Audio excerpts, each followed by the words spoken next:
Welcome back to the Mid-Range Podcast. My name is Jacob Weiss. I'm here with both of my co-hosts once again, Nick Giramonte, Bryce Buchanan. Nick, how are you doing today? I'm doing good.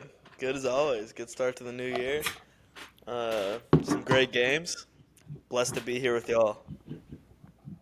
How's that New Year's Eve coming? Or that New Year's resolution? Being the best you It's can been be every really day good. still? Or? Yeah. And I've done a new challenge where after every TCU game, I'm gonna run zero point 0.1 miles for their net rating. So, one for one in the new year. Ran So 4.2. for so the better they do, the less you run. The worse they do, the more Yeah. you run. That's pretty. Then That's I pretty then I smart. suffer with them. But so I like hopefully it. that goes well. I've really found a passion for that. I appreciate it. I love when you're passionate about things. Thank you. Bryce, how about you? How are you doing? How's the New Year's resolution? Big Yeah, night last night, right? Some yeah, tuxedo shopping? uh, yeah. Doing good. I was inspired. Last pod to be the best version of myself every day, and I feel like ever since I heard that quote, it's really stuck with me over the past few days, and I feel like I've done that. So I'm it's glad to been hear great. it. It's been great. It's been good. And that's fair. And I'm on the same wavelength. See, I got this bright green protein shake with me. Of course. This is something I'm doing now. I'm just drinking protein shakes. Hit the gym again today. Good workout in. Sticking with the New Year's resolutions and trying my best. Glad to hear everyone else is doing well. So last few episodes, big gap in between them. The last few episodes, we've been just hitting these like different themes. Bryce and I have done a few. Nick's hopped on a few times. I think we're just going to go back to basics today. We're going to talk through some games that have happened that we're itching to talk about. Any takes that we have that we're trying to get off, we can just go through it. But I'll shoot it over to Bryce first. I'll say, Bryce, who do you think has won the week so far? Good. Let me take a peek here.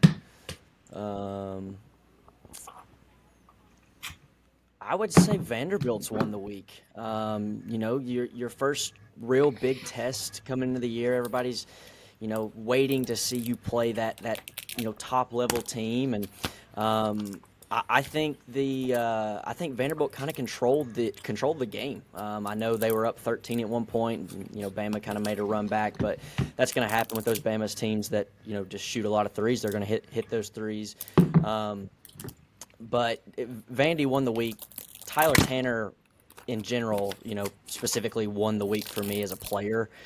29 points, 3 rebounds, 7 assists. Middle Tennessee kid that stuck at home and went to Vandy, and I think the announcers were talking about it last night while watching the game, and I think he might be the most improved player in the country. I believe he was like averaging 5 points a game last year, and now he's averaging like 16 or 17, somewhere around there. So Vandy's legit. I was, for one of those let's wait and see type of guys, but after what I saw last night, I think Vandy's legit. Nick, what do you think about Vanderbilt's big win over Alabama? Yeah, it was impressive, and I do think Vandy's legit. But they beat him at home, and LeBaron Philon was out for the second half. So yes, they're legit, and they're going to have a lot of success throughout the rest of the conference. But I don't think that was necessarily the moment where I was like, okay, they answered a big test, because again, it was Bama without an All-American in crunch time, and at home. So again, we'll see. They'll probably continue to do well, but Vandy men's and women's hoops in football, like Yeah. Vandy athletics are up right now. So that's cool to see. And Byington is him and Sig coming from that JMU train a couple of years ago. It's pretty remarkable what they've done. And yeah, Tanner and Nickel, and their front court scares me a little bit, but those guards are special. Yeah, and to piggyback off what Nicky was getting at, like, it was a big win. I mean, did put a wager down on Alabama. I thought that Alabama would win that game, so I'm not gonna like sit here and be like, oh, I mean, everyone knew Vanderbilt was gonna win, whatever. Alabama does go 9 of 40 from 3 on the night. Now, if you want to take the perspective of they probably should have stopped shooting, I mean, that's not how Nate Oates coaches. So it's like, that's Nate Oates' ball. It's bound to happen that way sometimes. You go 9 of 40 for 3. Your best player doesn't play the second half. They ended up losing by 6, but I would say they got outplayed. So I don't want to be like, oh, it was only a 6-point game. Like, if you watch that game, Vanderbilt was in control the whole second half pretty much. So, yeah.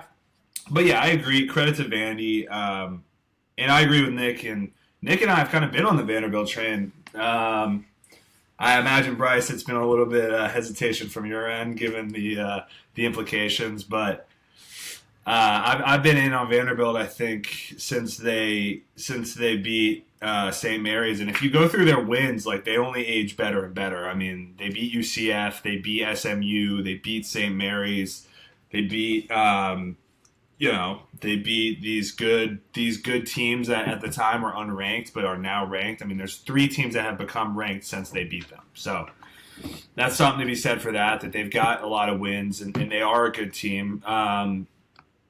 Nick, is there anyone else you want to give a shout out to that you think won the week? Yeah, I think the Mizzou wins have been sick and kind of unexpected. Opening up 2-0 in the SEC with a home win over Florida and then at Kentucky. Like, I know. First time in the history of Missouri basketball, they are 2-0 in the SEC. Yeah, which is crazy. But I guess not that crazy when you look at their history. Like, it's Dennis Gates. 0-18, 2 years ago. Yeah, Dennis Gates is going to turn this program around, and yeah, obviously, like I said, like Kentucky is probably the biggest story of college basketball. Them and St. John's in terms of being disappointments, but getting a win there with their talent and everybody was playing pretty much for Kentucky, and then Florida at home, like Florida's still a pretty good team. So yeah, just opening up to I don't know how long it's going to last, but in terms of winners to start conference season. You got to look at Mizzou and throw them in there. Definitely. Yeah, and I'll just say, and then I'll let Bryce. You can talk Mizzou a little bit. Yeah, it was an unranked game between Kentucky, but it was at Rupp Arena, and Kentucky was favored by 12.5 points. Florida was favored by 7 in that game. So those are upsets, even if they don't read as much so now. And like. Missouri did not exactly have a banner start to the season. I mean, they lost to Notre Dame, they got killed by Kansas, and they got destroyed by Illinois. And that's pretty much the only 3 good teams they played. Say what you will about Minnesota. But, yeah, credit to them. Bryce, what do you see with Missouri? You think that they can have another tournament season? Yeah, I mean, a little bit of wait and see there on the tournament season. I think, you beat a Florida team at home. Granted, like Nick said, Florida's still a really good basketball team, really good front court. But and then you go to Rupp and beat Kentucky. But that Kentucky team's just it's spiraling, and that's taking no credit away from Mizzou. Going into Rupp and getting a win is still impressive. But I think Missouri had some opportunities to kind of take the game and run away with it, and they kept letting Kentucky get back into it and, get the crowd back into it. But, any win on the road in the SEC is a fantastic win, regardless if the opponent's playing good or bad. So, yeah, I think Dennis Gates has got them, right where they need to be. Obviously, there was that Notre Dame loss. Not great, but your Kansas loss and your Illinois loss doesn't look that bad on a resume. So yeah, I think they are a tournament team. Yeah, that's fair. I mean, they were. I think last year were kind of like a big surprise that they ended up being as solid as they were, and another year and another kind of surprising start to SEC play here. So we'll see how it goes. Let me push to my winner of the week. I'll go with a sneaky one. I'll go with. Nah, that's dumb. Actually, I'm not gonna do that. I'll go with Arkansas. Arkansas gets 2 big wins. I mean, well, Ole Miss isn't anything special, but they do beat Tennessee on the weekend. They beat Ole Miss at Ole Miss, which, say what you will, that is a big game. But like their only losses are to really good teams. They've lost to Michigan State and Duke and Houston. That's 3 top 10 teams, or I guess technically Michigan State. 3 top 12 teams. Michigan State at 12. They've beaten a few ranked teams. And I think they're a good team. I think they're a really good team. And I think that Darius Acuff is maybe the 3rd or 4th best guard in the country. I don't think that's exaggeration. I think he might be I think there's probably an argument to be made he's the best guard in the SEC right now. I think he's playing at that level.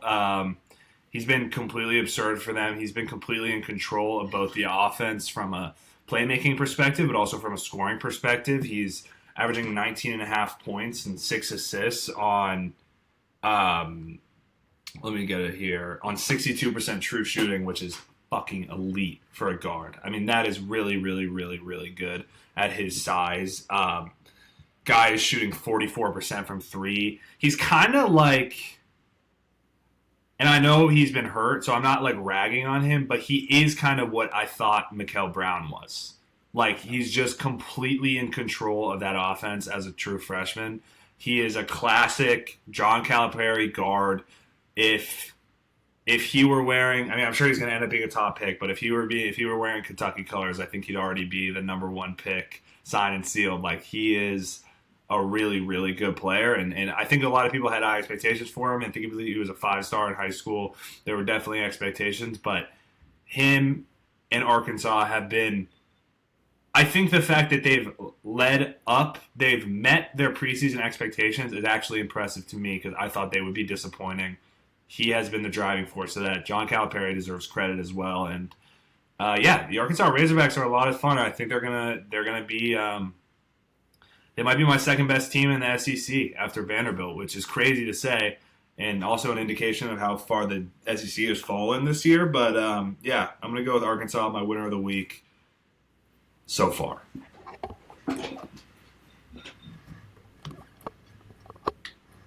Nick, what do you think?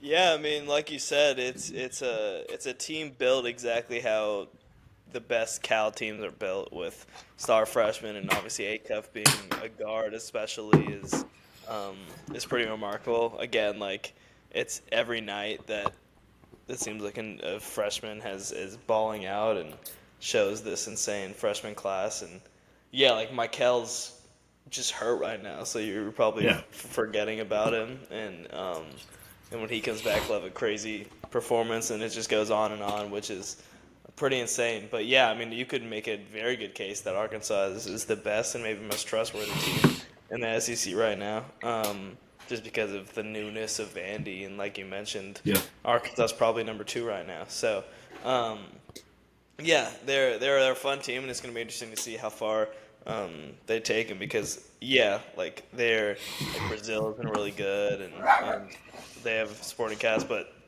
like Acuff's their best guy, and we'll see how far a freshman can take him.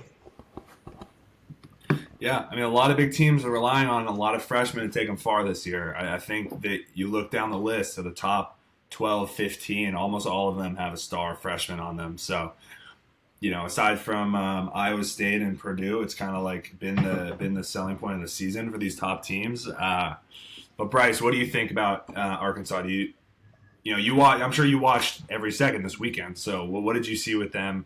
How did they match up? How did they handle Tennessee that way? Yeah, I think the main thing is Darius Acuff. He kind of took over that game in a way. So I think we went up 7 or went up 9 or something like that to start the game, like a 9-0 run, and then he scored 7 points on like back-to-back possessions. So he kind of it's kind of his team, it feels like. And he's kind of shown that these past 2 games. Obviously, he played good in the non-con as well. But going into SEC play, he's played fantastic. I'm going to go ahead and create this statement right now that I think he's the best point guard in the country. I've seen it. I think he's the best point guard in the country. I think he should be a top 3 draft pick going into this year's draft. He's just so smooth, and then the pieces that they have around him as well. DJ Wagner, Carter Knox, Malik Thomas, Trevon Brazile has been fantastic this year as well. And like Nick said, this is just your typical John Calipari team that tends to do well. Really elite freshmen.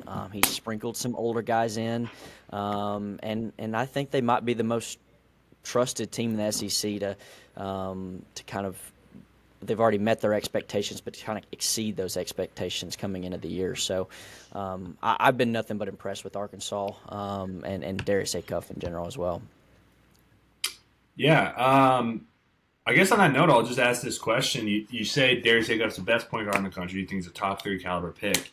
Would you, given everything that we've been seeing with Darren Peterson and the issues he's been having with pulling himself out before, would you pick him over Darren Peterson?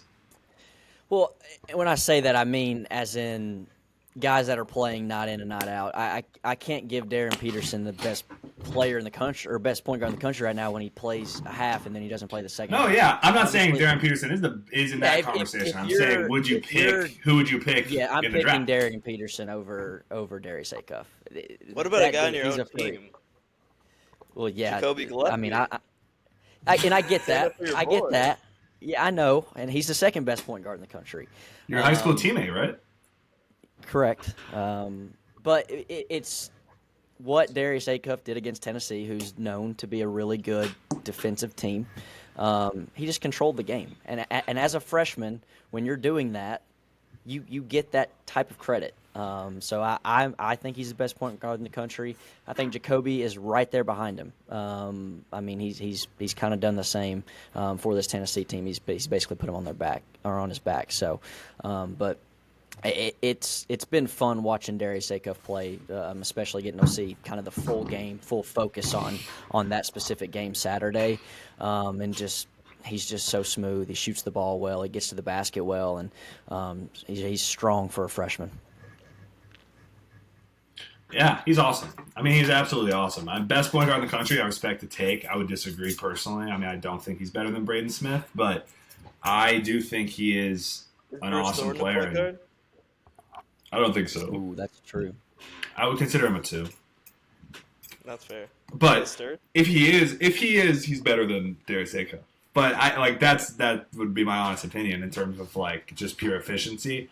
If we're talking scoring guards, Bruce Thornton's the best in the country, and that I won't. Like that's non-negotiable to me. Like he's shooting 60% from the floor as a 6'3", 6'2" guard. He's like the most efficient guard and one of the most efficient guards in the history of college basketball. So many shots, he has to, and to have that much, he's a machine. That efficient. He's averaging over 20 points a game on like literally over 70% true shooting, which for a guard is like absurd. Yeah, one in a million shit. So the conversation might legitimately be Jacoby versus Bruce, which is for scoring guard. Tyler Tanner might be up there too. Ben Sturz. Yeah. I don't know, but those two are in the LeBaron Philon.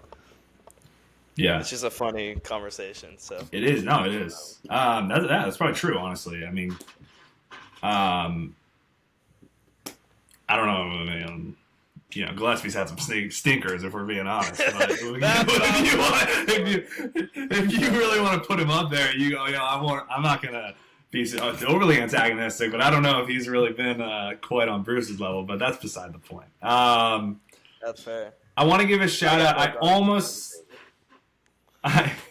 not after last game, which we'll get to eventually.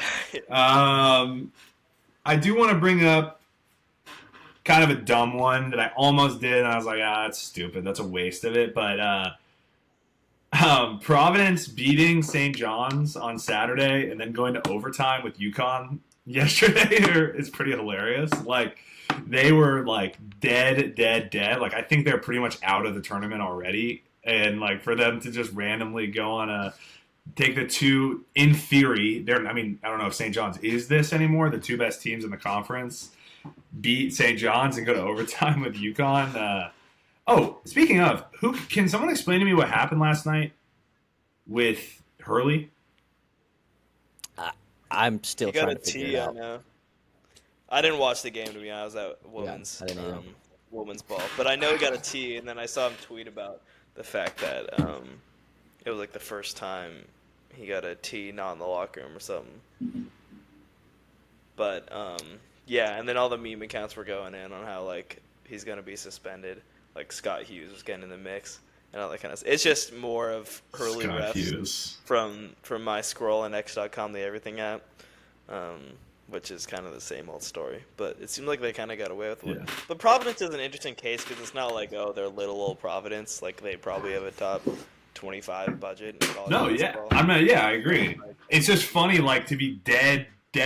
Like, because it was, like, with Providence, it's one of those things where it was depressing. Like, it wasn't just like, they are, like you said, like, they're not Butler or they're not DePaul. Like, it's like, this team was supposed to be in the tournament conversation come the end of the season. They've obviously had all this coaching drama in the last few years, and, like, then they were playing like shit. Like, they were done. And so it's just funny. And I wanted to give credit to them for taking the cream of the crop down to the wire. All right, I want to go losers. Of the week here. If any jump to mind off the top of your head, other than Kentucky, but I guess that's too easy. I'm out. Because Kentucky, we can do the Kentucky conversation right now. They suck. They're not a tournament team. Like, they just are not a tournament team. Like, they are getting down to a point where, like, they are gonna, like, play themselves out of an at-large bid. Am I wrong? Like, they are literally, like, they lost to Mizzou at home. Like, how do you lose to Mizzou at home? You're a 13-point favorite. You got to win your home games in conference play, and that goes for any conference. It's not, like, specific to one conference. And when you start dropping those home games, you're probably not going to win many of the road games either. So it's like they're teetering that line right now where 500 in conference play is not set in stone. It might be a favorite for them not to go 500 in conference play. So it's interesting. I obviously, I pay attention to Kentucky just because the rivalry and everything with Tennessee, and anytime Kentucky loses, it's a good day. But that fan base has just went hard on Pope. I know we talked about it in the last pod that Nick thinks he's going to make it to next year. If he's not making it to next year, where it's at, it's going to be tough. It's going to be tough. But you spend this much money on a roster to kind of boast about this roster as well in the offseason, and you're talking about improvements on the defensive end. And I read something today where Denzel Aberdeen said before the season that this Kentucky team might be better than the national championship Florida team. And you're thinking back at when he said that, like, what did they see in the offseason for him to state something like that, and then for this product to be put out? Is it just not clicked, or like what is going on? It don't make sense. It really doesn't. I can't put a grasp on what the issue is, or they might just absolutely just suck, and that's the issue. Maybe that's it, and that's fantastic. Nicky, you got this little wry grin going on over there. I think you got something to say. Because with all this being said, we've done this Kentucky song and dance and, like, bury them all season. Everybody has.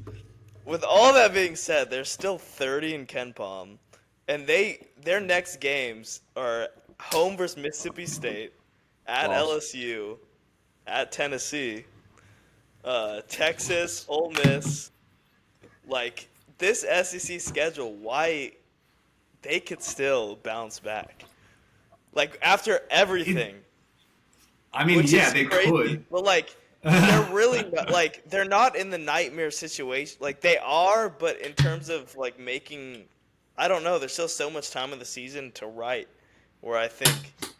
But, Nicky, let's talk right now, because we've done the Kentucky conversation enough now where we've said they suck and that they need to come back, and you've done the little, like, it's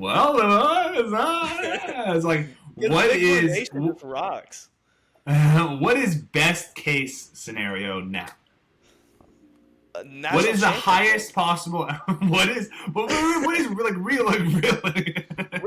like genuinely? The What do best you case actually scenario- think? The best case scenario for this team is to run the table and win the national championship. But What's their the seed? alternative is What's that they their could tournament lose seed? everything.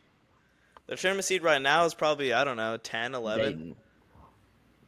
Yeah, they're probably Dayton. bubbly. But what do you like? I know you're being funny, but like genuinely, like what do you see as like? Yeah, I mean they're not good, outcome but for it? the spin zone of rocking with Kentucky is funny to me, so I'm gonna keep rocking with it. Like the spin is that like if Lowe and Quayton's keep getting healthy, I know Lowe's shoulder is like always a point of concern, but like if Lowe, Quayton's, and then Owe kind of gets into shape, and there's some like rah moment, which like happens so much in college basketball. Like the ebbs and flows of teams are insane. Where like you saw Arkansas was dead to rights last year with Cal, and they had their talent that eventually took place. And I don't know, it just happens with different teams that. But like on that note, right? Like the Arkansas thing, I think that is the thing. Is like coming into the season, I picked Kentucky to win the SEC. Nicky, I think you did as well. We went into the season being like, this is a team that can win the SEC. We're now saying this is a team that can be a 7 seed and maybe upset a 2 seed in the second round of the tournament. Like, so that's what I'm saying. It's like, yeah, it's when you look at it, it's like, yeah, they're probably going to be all right. But now they are looking bubbly, like you said. They're looking like they might not be a tournament team. And also, can I just get off a fucking Jalen Lowe take while we're talking about him? This guy hasn't shot over 40% from the field in his career. He hasn't shot over 30% from 3 since his freshman year.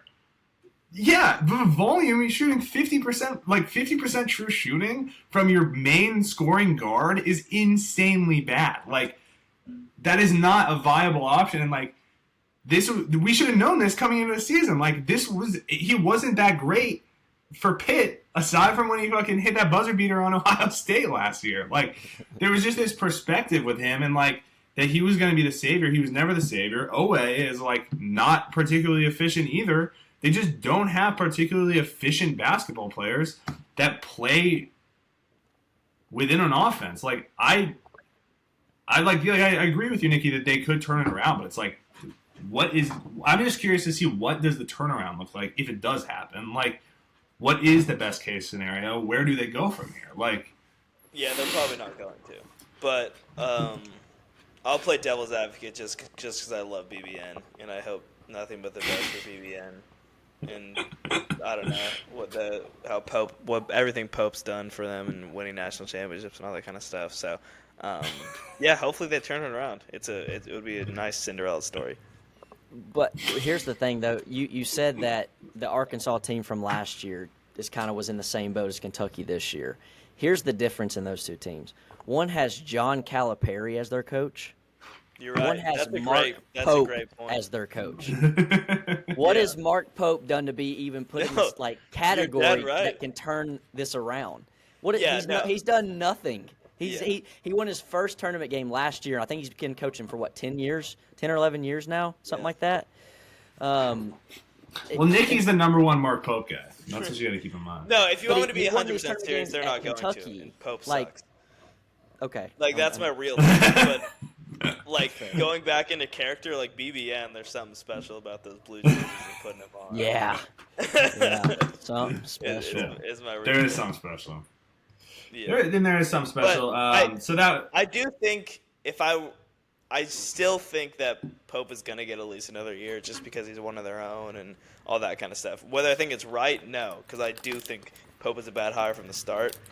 Unless if they do miss the tournament, I think that's the only way, but I don't know. I feel weirdly enough, I think the football firing of Mark Stoops and hiring Will Stein might have helped Pope out just a little bit with the fan base. So much realistically, because they're bringing all these portal guys in from football, so it's kind of putting their mind off of this debacle that's going on in basketball. So realistically, you might be right in this and saying that, for one, they're paying a very large buyout for Mark Stoops. Can you pay another buyout for Mark Pope? I don't know what his buyout is, but so realistically, he might have another year, and they might give him the benefit of the doubt. But my God, he might be on the hottest of hot seats if that's Yeah. the case. Like That's what I think is going to be the actual result. So yeah, no, I'm not high on this Kentucky team, but there is still, I think there is still a realistic viewpoint that like, hey, like they could do so against the SEC schedule. Is all I'm saying. these next two games are probably the most important games of their season. They got to win Saturday, and then you got to get a win on the road at LSU. You don't do that, the tournament's probably it's going to be very difficult. And then very if they difficult. win two, get hot rivalry game. Anything can happen in a rivalry game. I seen it last year. They came to Knoxville without Lamont Butler and beat us. So it's rivalry game. You can put out the records, and it doesn't matter what they are. Anything can happen. Yeah. So and Tennessee's record isn't that good anyway, so it doesn't really. I mean, realistically, it's not great, but I would say our losses are okay. Besides Syracuse, that one's rough, but I don't know. Yeah, no, I mean, we just always talk about Kentucky. We always end up talking about Kentucky. We are the national. We literally are the national media. It's like everyone is like, oh, everyone cares about Kentucky, whatever. That's us. When you have these expectations and claim a national championship before the season even starts, like that's what you get. It's what you deserve, BBN. Like, quit thinking BBN. Mark Pope's this great coach spending this much money. BBN. Like, no. Every time I hear BBN, I'm just like, I think it's something dirty, to be honest. It's like not to go down the wrong path here. All right, in continuance, biggest loser of the week, Nicky. The floor is yours. I don't know. Who cares? I think there's one there. I think there's one right there for you. Who cares? Are we talking frogs? Is that what you want to say? Well, it's your biggest loser of the week, and they were a pretty big loser on Tuesday night. Yeah. No, that game sucked. Like, yeah. It sucks. And it's like, okay, an overtime loss at Fog Allen, if you really take back at it, like they went up 5 spots in the net and all the ranking and all that kind of stuff. But it's just like, that was, I still don't know how they lost that game. They were up 15 with like 4 minutes left. They were up like 9 with a minute left. Dixon tried to call a timeout. Refs didn't give it to him.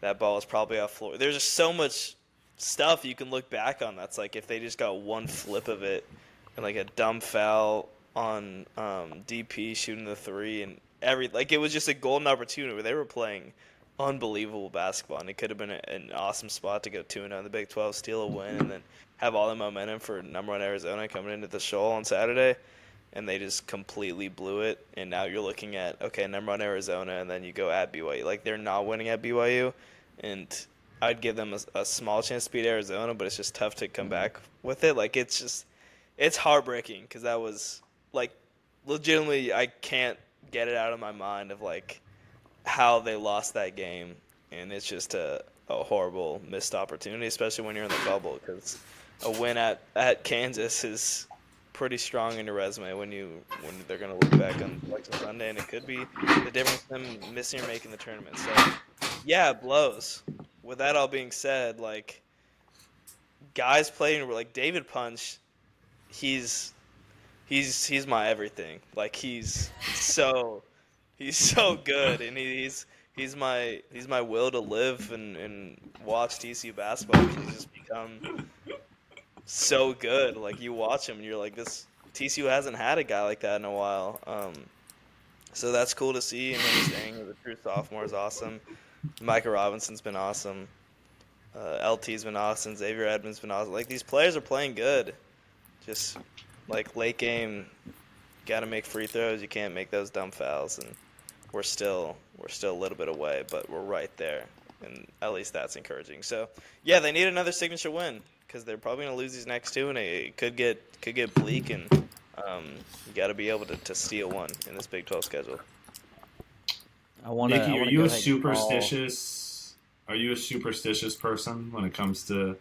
I mean, with Fog Allen, yes. That's like the one thing, yes, where it's like 2 years ago, the last time TCU was there was this completely missed travel call on Hunter Dickinson, and there was a foul call on Ernest Uday that was just very wrong, and I think a lot of people would agree with that, where they choked the game there. Like, TCU had success playing there. Like, they should have won the last two, and the one before they won by 20 there. So there's just weird stuff that happens there. And I think that's a college basketball thing that everybody kind of agrees. So, I mean, obviously the bigger brands are going to get the better calls, and that's fair, and that's college basketball. But it is frustrating for sure. But I guess I mean more in a personal sense, like when it comes to sports. Are you someone that like often will like start celebrating before the final whistle? Would you say? No, of course not. Because I didn't. Because you kind of did. What did I say? Through girls' text while in the Tennessee game. So I was full on. Read the text. TCU won that game. Nicky, I will just say this for the listener, and I will say this for Bryce. Like, I have known Nicky for a very long time, and Nicky does not get like excited before the game's over. Like, he is very much, and his preference is that you shit on his teams, actively root against his teams to kind of like reverse engineer their win. This is like his big thing. Like, we have been in lockstep. Oh, of course. So I don't like when people say good things when they're doing well. Yeah, exactly. Then it'll flip. You said I would effing die for David Punch. That's true. And then I said, my God, Froggies. And you said, don't say a word. And then after you said, don't say a word, your next text was all caps, David Punch is so effing good. That's true. Darren Peterson, you effing idiot. Well, I didn't say yeah. that. Now we're reading fake text. I never declared victory, though. You said read the text, so you don't get to call back now. We can leave it at that, but you said read the text. We're not bringing. Yeah, but to be fair, I never declared victory, though. That's just being excited in the moment. Punch is playing well. Deep. I would agree with you, generally speaking. I just think that was unlike you. So I was surprised. I love this team. I love their fight. I love the way that it ended. I was like, holy shit! That is like that is like your worst nightmare. You got excited too early, and then that happened. So I was like, I just wanted you to reckon with that, and I wanted your perspective. And if you felt guilty, it felt like it was your fault. No. I was excited during the game. I was stoked from. And just to be clear, you don't think Darren Peterson is soft as? No. He's dropped 32. He's probably gonna be the number one pick in the draft. Like, he's an amazing player. I was excited for my guys. You don't think he's a free throw merchant? My university, my alma mater. What did you say? You don't think he's a free throw merchant? In that game, he might have been, and that might have been a product of Pocket. But he's a great player. He made some big-time shots.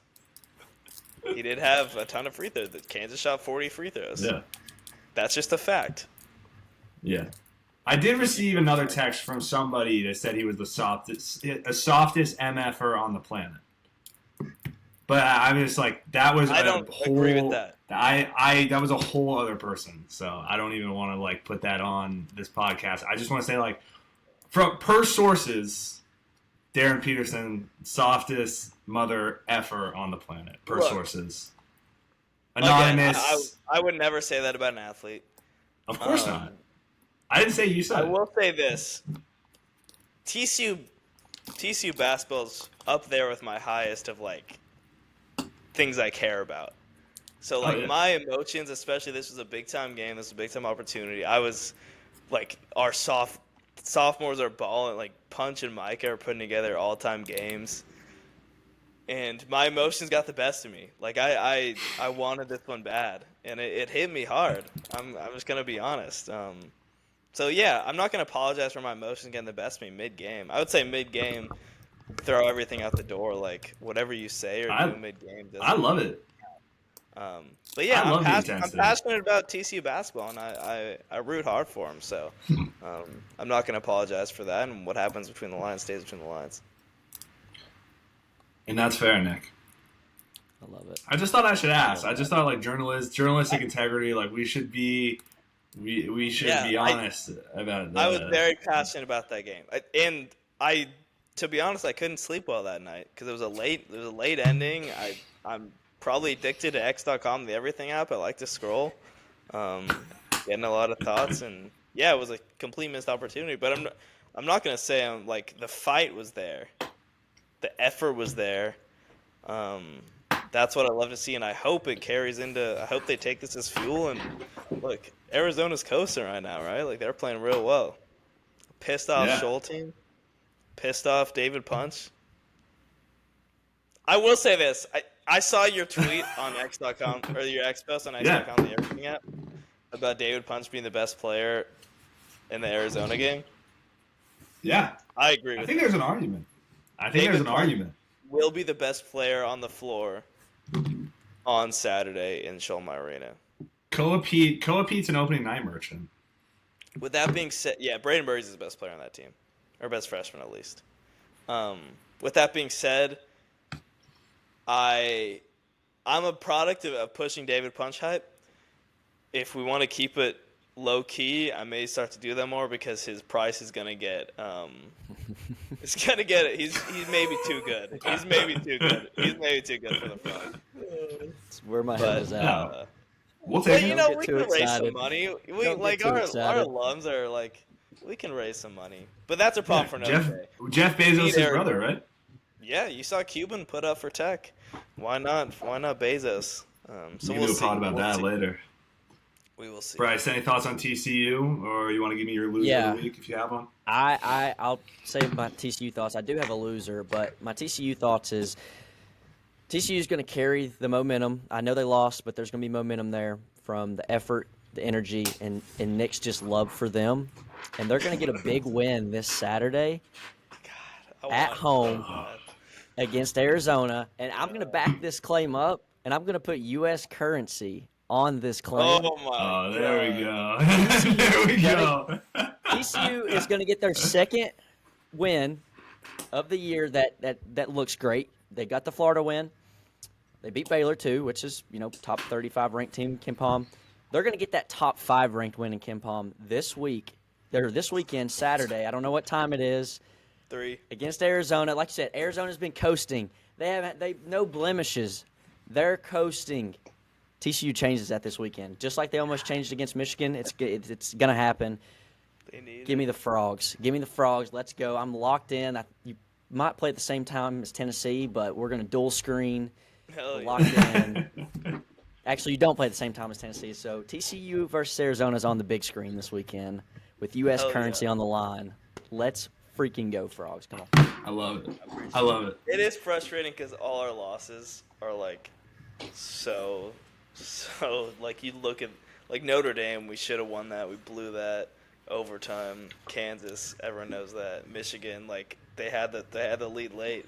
And then New Orleans, like that just shouldn't have been close. What I don't understand about like the analytics side of like, I understand them, but like, okay, granted, TCU lost to New Orleans on opening night. That's definitely a blemish there. But like, TCU's a better team than Kentucky, and they're so much lower on KenPom than I love that than Kentucky is. Baylor, they just beat Baylor, and they're 16 spots higher or lower at 49, and Baylor's 33. Or maybe I'm doing that wrong. I don't know. But that's what I don't understand on the analytical side of things. When I don't most underrated team in the country. But TCU is better than what their analytics say, in my opinion. It's all predictive. All their losses aren't terrible. Granted, the New Orleans is bad. Notre Dame's not great. But you lose to Michigan by 4. You lose to Kansas by 4 in overtime. I think it's right there in front of them. They play in such a tough conference that you win a few of these games you're not projected to win. Who knows? Maybe if they can be consistent in Big 12, even just like relatively competitive, like they will be a tournament team because that rating will just keep going up.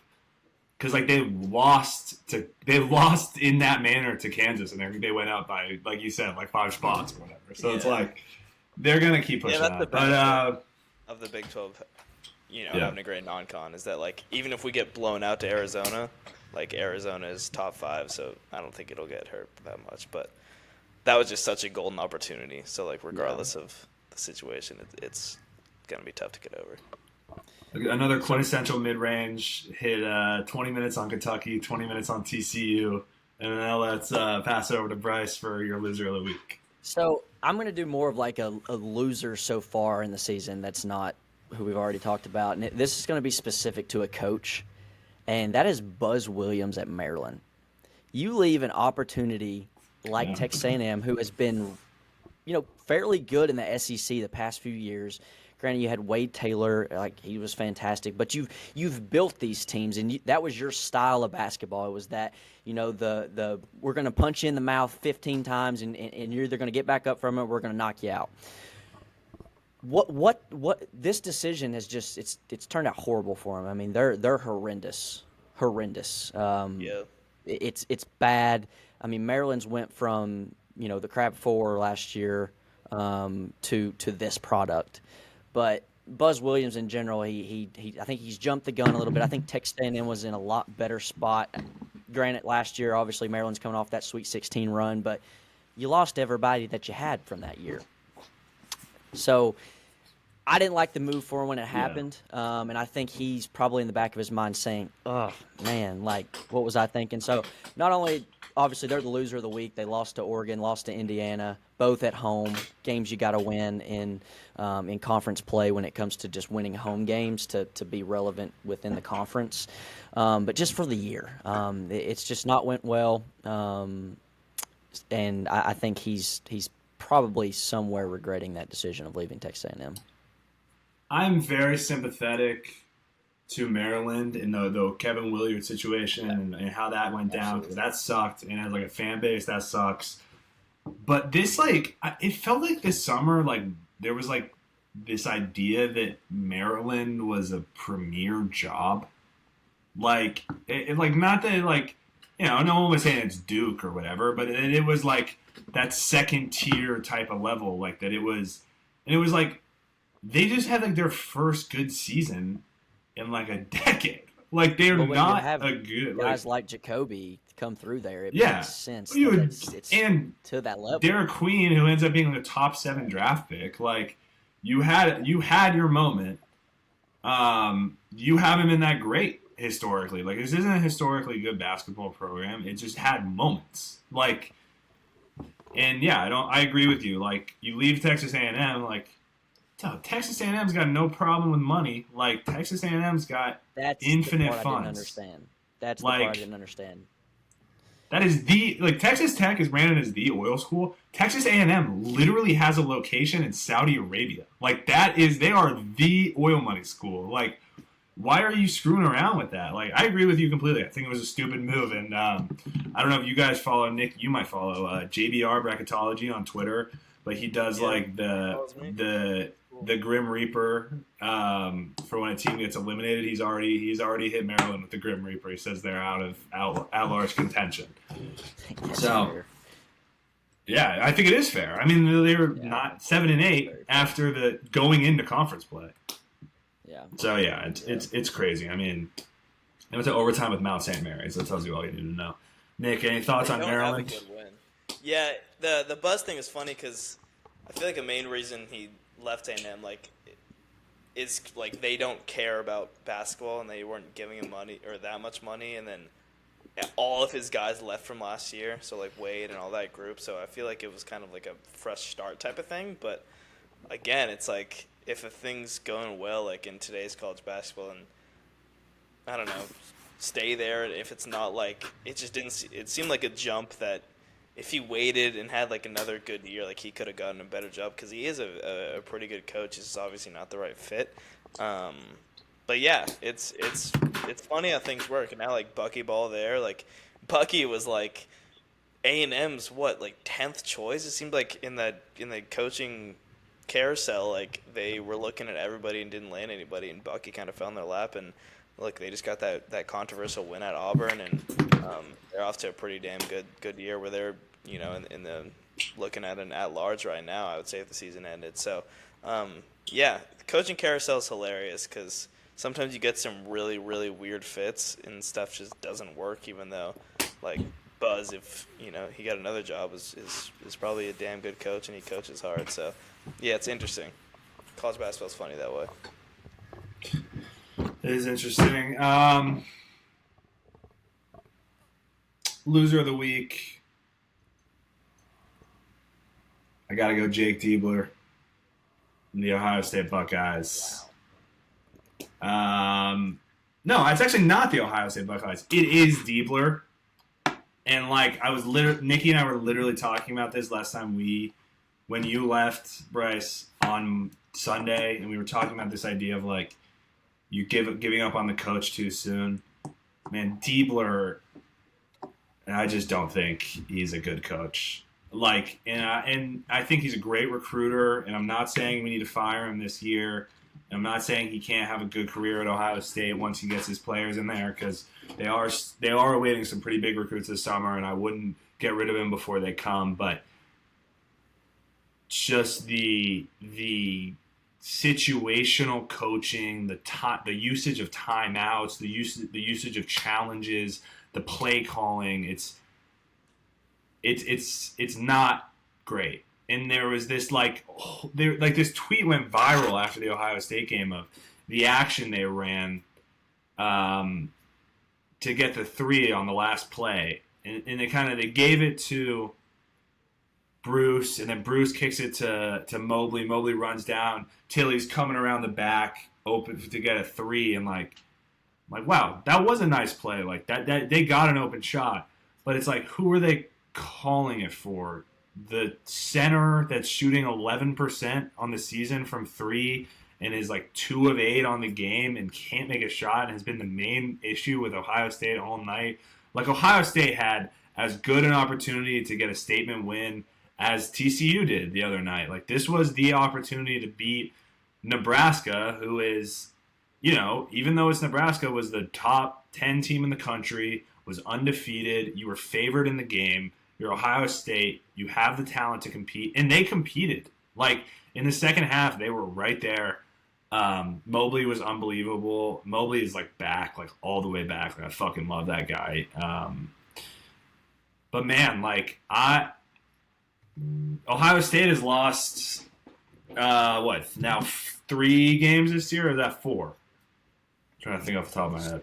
3 by less than 4 points. 3 by less than 3 points. Like, or 4. 4 by less than 3 points. So they lose to Nebraska by 3. They lose to, They lost to Illinois by 8. But then they lose to Pittsburgh by 1. And they lose to North Carolina by 1 point. And it's like, there's just this situation, these situational problems coming up at the end of every single game where it just doesn't look like they have a good plan. And I'm not giving up on Diebler as a recruiter, as a manager, as a important figure in Ohio State basketball, and I still think they could win tournament games and they can go back to glory with him. And I don't think there's some big market for Ohio State anymore anyway. So, like, they're not going to get a star guy. But in terms of him as a in-game head coach, I just don't think he has it. And it's been really frustrating all season. And this was kind of the way this game ended was it just felt like a lot of miscues, a lot of it always feels like it's Thornton and Mobley, just go do it. And it's like I would appreciate a little more thoughtfulness. But, I'm also just an idiot watching the game. So what do I know? What do you guys see from Ohio State and Diebler? And I guess we'll start with Nicky. Nicky, what do you think? Are we dead? Yeah, I mean, you're obviously not dead. I think a lot of tournament metrics even have you guys probably like last 4. It's, again, we're not going to way too early to do bubble conversations and start comparing teams. That's a conversation for another day. But yeah.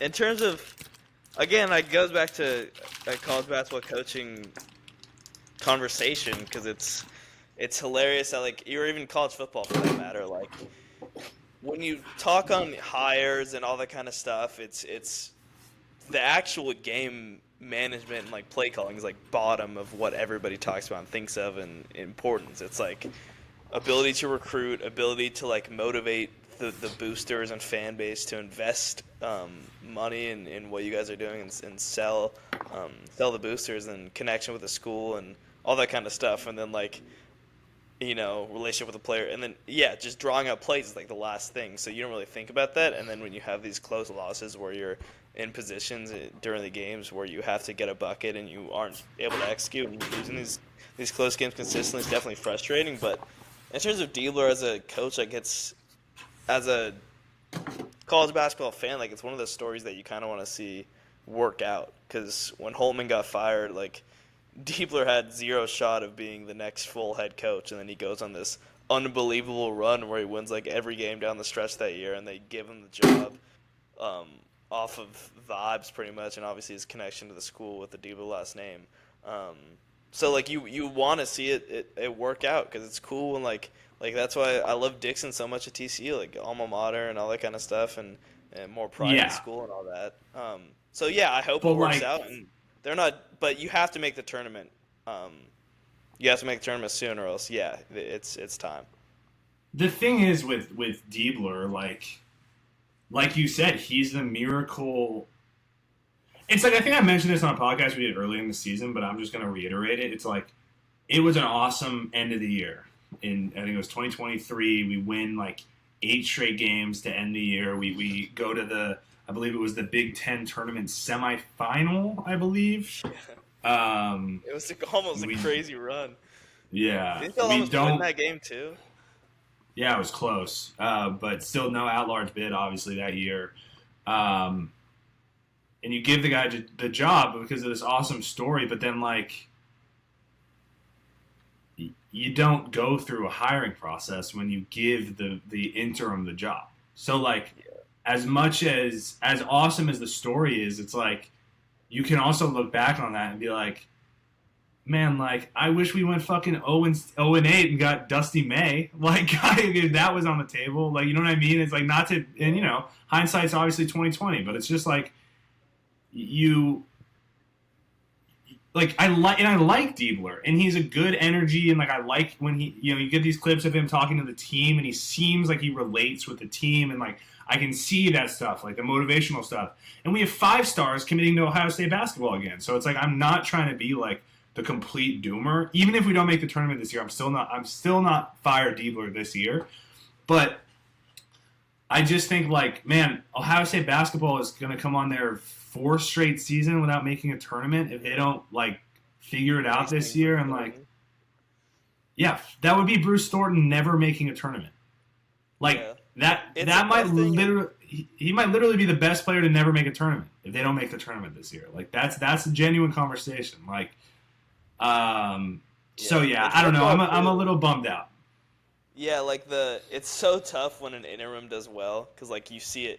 It's very rare that the interim gets the job, obviously, and it's probably a smart decision not to like fall in love with whatever stretch, like, but it's tough because when you go on the run and you see this connection, you're like, let's just ride it with this guy. But like even in like the NFL or NBA too, like I think of like Antonio Pierce with the Raiders, or like like this year, like Freddie Kitchens. A lot of Penn State players were like like Terry Smith, and I don't know. It's just funny because it's just a rule that's more successful than not is to not hire the interim, but it would be a fun story if it works. So I'm hoping it works.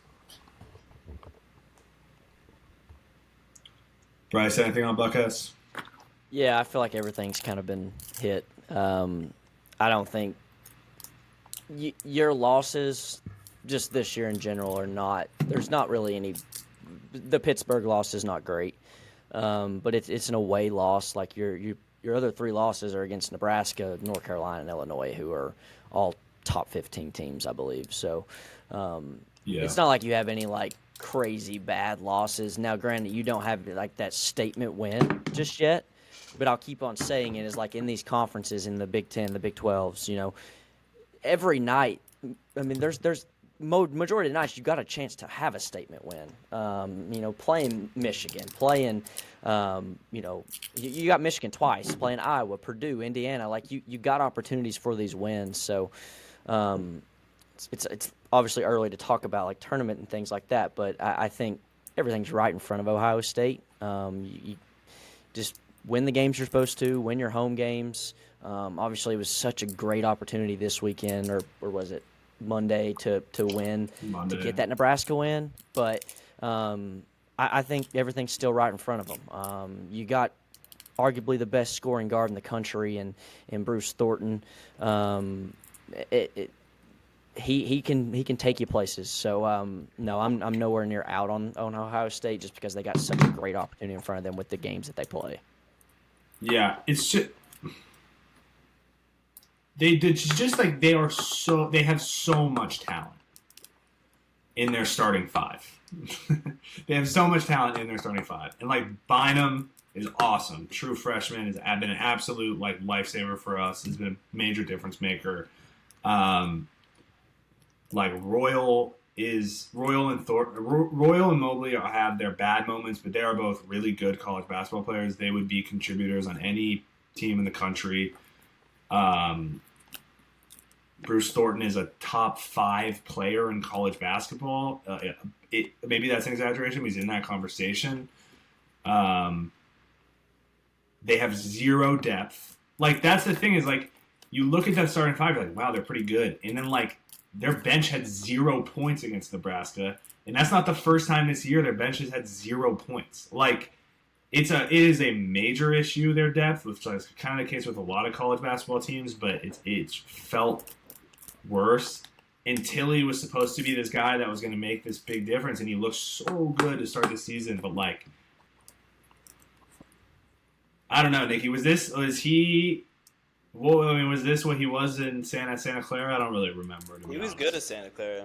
I thought he was going to be good. I mean, his offensive talent I thought would carry more, but obviously you don't know until you hit big time play. But also it's still so early in conference play. So when he has the ball in his hands, I mean, he moves and dribbles like a guard. It's really impressive. Like he has really, really good ball handling. He's really good initiator from the perimeter for his size. Like, I'll put it how that anonymous person put it to me about Darren Peterson, but like, he's soft as fuck. Like, he just is. Like, he just not willing to like power through. It's just like it's like the Stephen A. Smith, Kwame Brown, like, he's got bad hands and he's soft. Like, that's what it is with him. Like, he literally has bad hands and he's soft, and he's not a good defensive player. So I don't know. Yeah, I don't know. I'm a little like bummed out about Ohio State basketball right now, and obviously like the football team just lost too. So it's kind of like it's like, and I'm sure everyone's really sympathetic for the Ohio State fan. But to be an Ohio State fan. Yeah, golly, just going through it. Yeah. Yeah, Michigan had a better month than you, football-wise, and basketball. That's it. Well, basketball-wise, I'd say so. Well, I heard that take too. I actually don't. I honestly disagree. But whatever. It doesn't matter. We were in the playoff. So, like, that doesn't actually make sense when you think about it. It's like, I think Michigan would have rather been in the playoff that month. Or whatever. You know what? Whatever. I don't even care. That didn't even bother me. Okay. Doesn't bother you. Doesn't bother me. I'm not mad. I'm not mad. I'm pumped. All right. Well, on that note, when should we start doing bubble segments on this show? Like the bubble. Fairly bubble soon. watch? I feel like there's a lot of conversation that could be had for a bubble. Next week, start bubble watch. We're getting close to March. I mean, we're less than 2 months away from March. Yeah. True. That is true. Well, because February, March. Yeah. Nice. Nice. Yeah. Yeah, let's talk bubble. No, not today. What kind do you like? Do you like them in the bath? Do you like blowing them with those little sticks? I like the gum. All right, it's probably time to wrap it up. And on that banger joke, let's wrap it up. All right, appreciate everyone who's still listening. This was the Mid-Range Podcast. Nick, Bryce, love you guys. Bye. Go Frogs.